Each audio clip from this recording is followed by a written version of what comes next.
We have already discussed that in decision tree or random forest, we have to grow trees. And in growing that tree, essentially we're trying to partition the data, or rather you're trying to partition the observations. And when trying to partition the observations into various buckets, how do you optimize that? And what really is the optimization criteria? Remember in linear regression, what we used to do was actual versus predicted.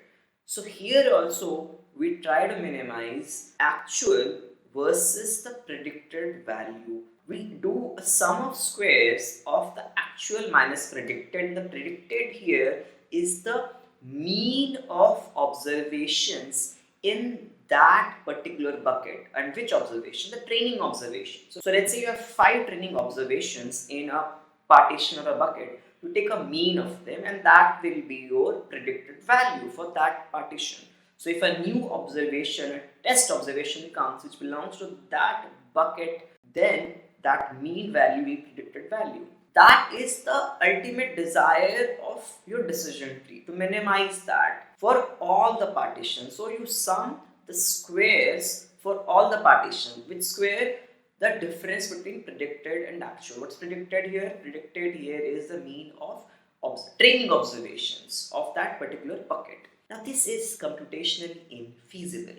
So what do we do about it? What we can do is we can go by a greedy approach known as recursive binary splitting. So here what we do is we divide the set of observations into 2 categories, and then we calculate our same cost function, which is the sum of squares of the actual and predicted.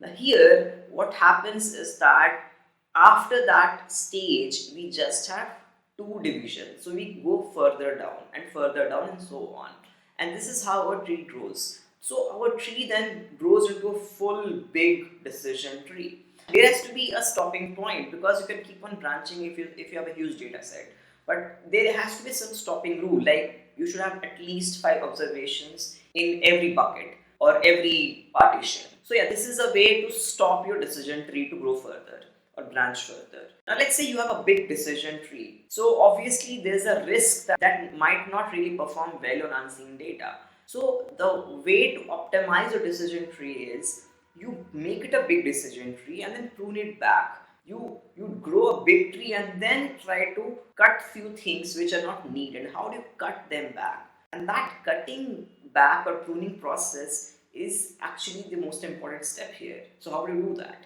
So then what you do is again you put a penalty to your cost function, and that penalty is on the size of the tree, and for some value of the size of the tree based on a hyperparameter you will get an optimum decision tree. So this is how you build a decision tree, and I have taken the example of a regression decision tree, and obviously for a classification the growth would be different. We'll talk about how to grow a classification decision tree in a different video.